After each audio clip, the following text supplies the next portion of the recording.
We save these mammoth Russians for a number of reasons. We save the seed to replant it next year. We feed the seeds to the wild birds near our home, and we also sprout the seeds for winter greens.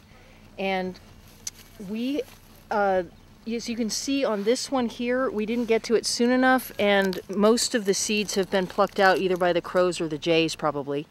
And so what we've done is the ones that we have that are ripe and haven't lost their seeds, we cut away the leaves up near the head to make the paper sack be able to slide down.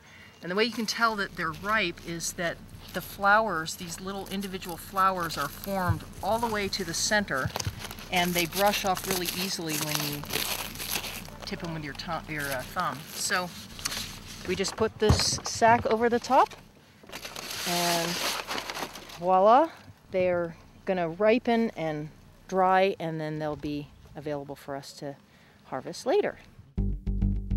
This is Peak Moment. We are living at a peak of human innovation, information, wealth, and health. But we're also at a peak of population and consumption, with rising temperatures and declining resources fueled by cheap oil and gas. Peak Moment Television, bringing you examples of positive responses to energy decline and climate change through local community action. Hi, welcome to Peak Moment. Along this little country lane in Alpine, Oregon, there's a little country park and a garden and a sign that says Alpine Sharing Garden. Never heard of such a thing. I'm with its founders, Lynn Peabody, Chris Burns. Thanks for joining me. Okay, Lynn, what is a sharing garden? Well, what distinguishes a sharing garden from a community garden, what most people think of as a community garden, is that we have one large plot instead of separate plots. All of the labor and materials are donated. The food goes to those who have contributed in some way, and then the surplus goes to our local food bank. And no one has ever charged money for the food that's grown. Oh. And there's no rental on any of the space. It's all free. People can come in and take what they need, and we never charge any money for renting the space or the food. It's all given away. So if somebody's going to be part of this, I mean, what I see is, rows of, there's the squashes, there's the tomatoes, there's the beans, and so it looks like, in a sense, an overgrown backyard garden. Yes. One person's or one household's garden. So how do you involve other people? I mean, does somebody own the squash bed? I mean, how do you do that? Right. Well, we let people know what's available. We have a blog site, and we send out regular email newsletters and letting people know what's available. Also, we have signs posted at the gate, so when people come to harvest, they can be directed to what's available to harvest at that time. But my question goes back to the planting. How do you decide, who decides what you put in here? Well, it helps to know what people want, what they like, and the standard crops that you see in the market in the produce stand are pretty much what we try to grow for people. We don't try a lot of exotic stuff like arugula and parsnips and turnips and things like that are, we focus more on winter squashes and potatoes and the greens and the green beans and the tomatoes and things that people are familiar with, that they eat a lot of. And it has been a learning process. This is the second season for the Alpine Garden. We have another one that we just started this year in nearby Monroe. And first year we grew a bunch of collard greens. And nobody, including us, really ate much collard greens. And this year we found when we bring broccoli to the food bank, it's just like a little feeding frenzy. I mean, people really love it, and they love the cucumbers, and they love the tomatoes, and so. And the winter, yes, summer squash, a lot of summer squash they like. So we focus on the staples and food that we know people will enjoy. Are you okay? You started this, and I want to know, why did you start? I mean, this is an unusual form of doing things, and we'll talk later about how much work and how. Why did you do that? You say.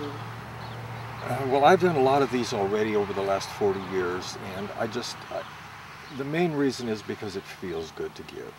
It just feels good to give without thinking of getting anything back. Just and being and having the privilege of being in the garden, being able to do this. We don't own this land. We don't have to pay anything for this land. People support what we're doing through donations, and we've received a nice grant that helps.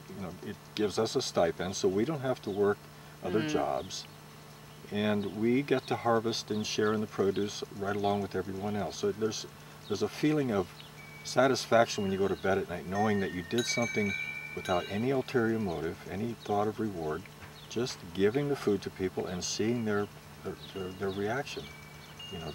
It's just a really good feeling, and it's a faith-based thing for us. We believe that giving precipitates receiving. Giving automatically guarantees a return. That you're going to be given to. Yeah, but without thinking about what form Yeah. it's going to take or who it's going to come from. Things just show up when we need them, and I was going to say something. There's a lot of serendipity to this project.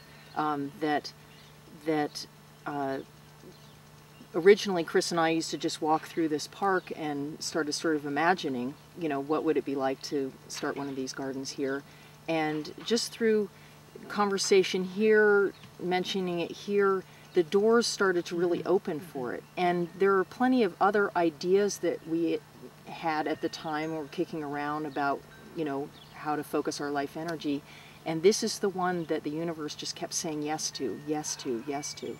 And it's been amazing how, like he said, we'll need fencing material for the fence, or we'll need to make tomato cages.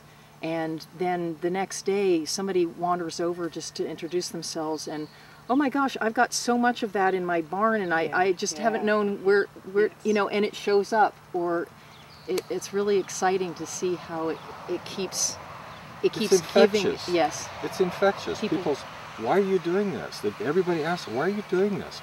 You must be really good people. Well, everybody's good people, and it's like we've forgotten a basic core value that we used to have, sharing with our neighbors and communities. And neighborhoods have pretty much disappeared, except in these small little rural towns. And cities, they don't have them. Everyone's afraid of everyone else. But here, it's like, there used to be a lot of vandalism in this park too, up until we started these gardens, and there hasn't been any since. There's a sense of, something wonderful's happening here. You've got a kind of magnet here. Yeah. I mean, it draws not only the birds and the insects, but you've got an open door for people to come and harvest, which is unheard of in our culture. A free lunch, if you will. Yes. And what I hear is that you invite out that generosity that's latent in everybody. Yes. And it's getting other people to follow suit.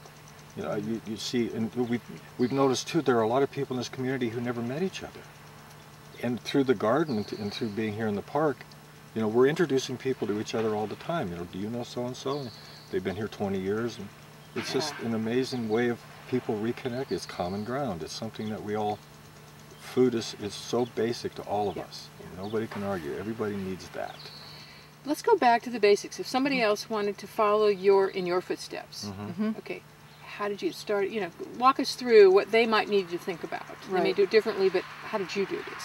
Well, before I would go there, I would say anybody that's really interested in this kind of step-by-step, more than we can do in this conversation, to please come to our website and be in contact with us by email. We really want to help other people. Give us your spread website. Give us your website. So. Well, you could put it on the... Tell us. Okay, it's Alpine Garden. Singular. .blogspot.com. Good. Okay. All right. And if you type in sharing gardens, it's the second one that comes up on Google. At this point. At this point. So there's the basics. You need a place to do it. Okay. So churches, schools are great places to approach. Vacant lots. It helps to either be a nonprofit or associate yourself with a nonprofit in order to apply for grants. Okay, to get some funding. Yes. Okay. Um, right. the Alpine Community Center, which is our sponsoring organization, also has umbrellaed us with their insurance policy, which is a really nice thing That's important to yeah, have. we think here. Yeah. And they cover the cost of our water, the well, the electricity. electric to run Yeah, the wells, yeah. yes. Sure, And in sure. our other garden, the person who owns the property has covered the cost. So of that's the well. private So- property, the other Yes, spot? Okay, so that's, somebody's it's on donated to loan. use it. Okay, Yeah, sure. yeah. And you need to, the first year our whole budget was what, about 600? No, it was 1,300. 1,300. And we were totally volunteer that year. This year we've received, we received a $10,000 grant and then some other smaller grants. So that includes a small stipend for us to be able to do this full time. One other important thing Yeah, you have to have is somebody who knows how to garden. Someone who Thank knows you how for to that. coordinate. Because I can Yeah. coordinate, but I sure couldn't do the garden Yeah. part. Someone who's willing and has the time to help other people, to steer other people in the right direction and teach them how to do Because there's it. got to be an educational And it has to be component this. simple. It can't be mystical or too scientific or too complicated for the average person. They have to understand just the basic principles, and make it fun. That's the other important element. It has to be fun. If it's not fun, How do you make this fun? How do you bring in your By having volunteers? fun. Well, you have fun. We have But fun. obviously, I mean, it would seem to me this is more than two people can tackle, yeah. right? I mean, is that true? Well, we did it pretty much ourselves the first year. Yeah. Okay. Yeah. All right.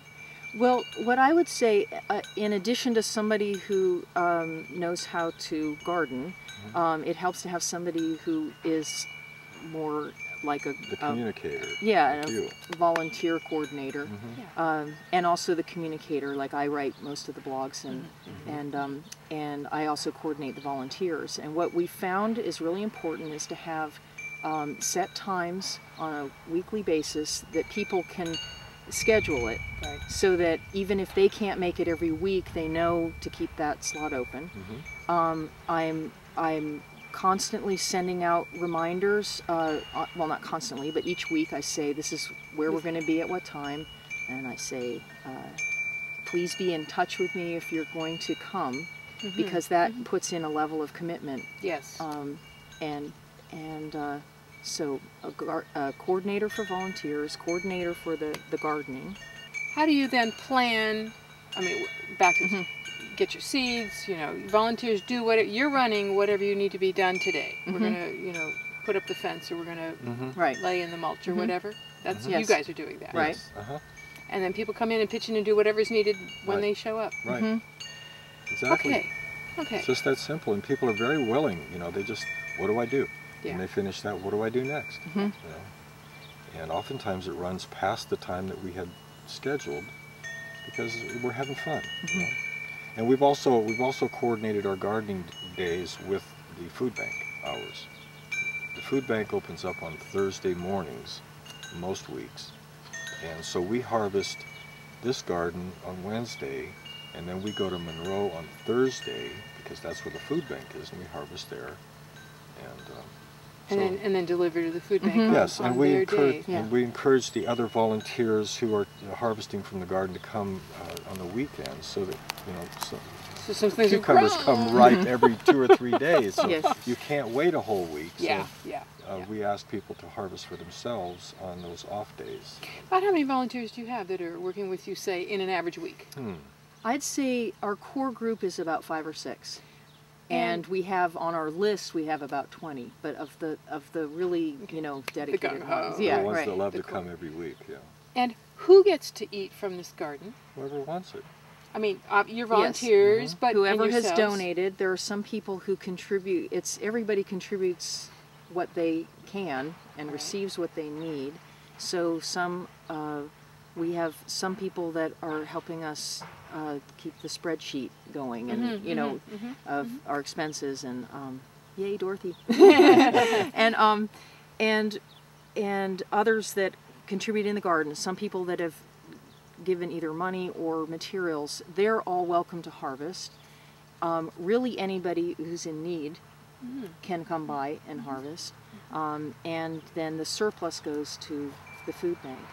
And this year, because more people are involved and more people know about it, we did run into some challenges early on of people picking things that we didn't want them to pick. So communication is really key. We found, actually, we have a little portable chalkboard that sometimes we'll move around and put right on a crop and say either, Don't yes, pick pick this, or don't pick this. Yeah, sure. We were saving a bunch of, letting the seeds, the peas start to fatten to save them for seed. And on one weekend, somebody, bless their heart, came through, and they probably thought they were doing us a favor by eating the ones that were past best right time, and the whole bunch of them got eaten. And we had enough time in the season to ripen a bunch of others, so it worked out okay. But yeah, communication is absolutely key. I can see that. Yeah. And I want to add that I think one of your precious parts of your garden is the revitalized mailbox. So tell us about this mailbox thing here. Can I do that? Sure, Okay. sure. Well, we are firm believers of repurposing items, which is like recycling, but translating it into a new purpose. So somebody gave us an old rusty mailbox, rural kind of open up the front. That was Ray and Maria, our Yeah, landlords, yeah. And so we cleaned it up, painted it, and then, well, you'll see it later, decorated it. That has become the site where we keep our plastic bags, our recycled plastic bags and twist ties and a harvesting knife, so that when people come to the garden, if they forgot their plastic bag to harvest into, they've got It's that. precious. Yeah. It really is. Yeah. Yeah, I like that. And that's actually become an impromptu communication I can tool imagine for other leaving some people. Some notes. people have left us notes. Yeah. So that's neat. Well, you know, a walk of your garden. First of all, it's beautiful, and you know, you, Chris, showed us about the mulch, because you know, you have some gardening practices that work for you. So tell us a little bit about your mulch stuff. The deep mulch method that we use, the mulch is, you know, averages 4 to 6 inches thick. It's spoiled hay or straw or grass clippings, which many of our neighbors bring their grass clippings, and we have a bin over here that they dump them in. So we put it on really thick, and it smothers all the weeds, and it also provides habitat for the red worms to multiply and provide fertilizer in that way. It also keeps moisture in the ground, and as it breaks down into organic matter, it's feeding the plants. It's a slow release system. So it has a lot of benefits, and this year I think there were 2 or 3 different people that donated spoiled hay. One fella, his name is Gene. Gene brought us like 7 tons of spoiled hay. His truck was so full of it, he pulled into the parking lot in Monroe, and bam, one of the tires blew out. But he was just, he wouldn't even take gas money. You know, you let the farmers know in the spring they need to clear out their barns for the new crop. So we're recycling the spoiled hay that way, and by spring you won't even see it. I mean, next spring it'll be all gone. It gets eaten from below. Yeah, it just decomposes. Well, you're building right soil, into, right? Yeah. With more organic matter in it. Yeah, so that's. And it's nice and soft to walk on and crawl on. You know, when you're down harvesting, you're sitting in the straw or the hay, and it's just real nice. We use the hay to feed our micro livestock. Yeah, our livestock. Your micro livestock. The earthworms and the bacteria and all of that, and then of course their manure feeds the soil in just the same way that rabbits or cow or like that. And you see mushrooms popping up all over the place, and so it provides habitats for the snakes and the frogs, and the birds love to, you know, they nest in the bird houses and they eat the bugs off the plants. And So you're attracting. I mean, I sharing noticed with more than people. No, and isn't that? I mean, that's how nature does it. Nature's got the whole community in here. I mean, I noticed the lovely, you know, the red flowers at the head of some of your beds, you know, which I'm sure attract Yes. hummingbirds. I mean, yeah, Hummingbirds maybe and insects. bees, and yeah. What kind of challenges have you run into, and that others might run into? Well, the only thing that comes to my mind is that people need to be re-educated about fresh produce. How so? Well, a lot of people, they don't know what kale is or how to fix it. At the food bank. At the food bank, yeah. Like a lot of people have become really accustomed to commodities foods and instant foods and TV dinners. Canned and packaged. Yeah, and like what do we do with these fresh produce? They're used to getting frozen or canned or instant. You know, just It's the the peas, cheapest, corns, carrots, and you know. The people that have don't have enough money are forced to buy devitalized foods, and we're really trying to help people understand that these fresh vegetables give them far better nutrition than what they're used to. Really help with their medical problems and just their vitality. That's the challenge, the only one that I can see so far. Well, the other is, I mentioned before, is communication.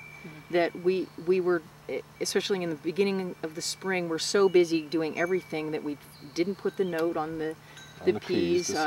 We had one table that was giveaway raspberry starts. Another table was not meant to be given away, but people didn't know because we didn't leave a note, and so we had a flat is a sharing garden. Yeah, so you assume if it's out, it's available. Somebody's growing it. So finally we've caught up with that, and since we've started leaving notes, people really respect that. I think it's a little like another educational aspect is and maybe something that a fear that comes up for people when they think about getting one started is will I get enough?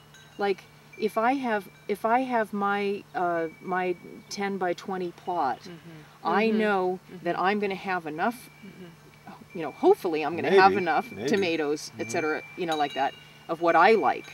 But if I open it up and all of us that have a community garden and our separate plots together, if we all started doing it together, am I going to get my needs met? Yeah. And here's the thing, is that actually it's a way more efficient way to grow food. If you have one big corn patch, it pollinates better, et cetera, et cetera. Yeah. If you have, you can grow a lot more quantity in the same amount of space. The watering is way easier to coordinate because you can plant things together that have the same watering needs. You can put the taller stuff at the edges of the garden so that it doesn't block the sprinklers. Then also for pest management, it is so much better because if you've got all of these little different plots with little microclimates and one person is really heavily managing for a certain pest, well, where are those pests going to go? Somebody else. Over to yours. 5 feet across the path to yours. And so then you can actually get into pesticide wars within a community garden. And weeds become a problem. Whereas here, we're coordinating it all together. And seed saving is a big factor. I mean, if you have an overall management if you want to save seeds, so and so over here, if this person over here is growing kale and this person over here is growing broccoli and they're both trying to save seeds, they cross. So there needs to be that kind of coordination too as well. And so that's why we're managing it this way. That's one of the main reasons. And to get people to understand that we're all in this together. We're looking out for each other. Then if I'm understanding right, you two are making the decisions based on the feedback you get of everything here. Yes. I mean, so you're really not having to do something unwieldy necessarily with a whole lot of people putting their input in different ways. Right. Sure. And people are going with that. Yes. And it sounds like they're happy to let us do that. Yes, they're happy to let us do that. I would be. Yeah. I'd be happy to have you come and tell me, trim these things, and I'll get some squashes when I go home. Yeah. Sure. And then people can apply what they learn here to their own home gardens and perhaps start gardens like this in their own communities. And that's a next level that we can imagine for this. Well, two things. One is that we don't want to make ourselves irreplaceable. Good. Right. We would actually love the opportunity to be invited to other communities to help them get theirs started. We've imagined that we might someday have a forever farm, that we would share in community. Yes, and people could actually come to us and learn what we have to offer and bring that back to their communities.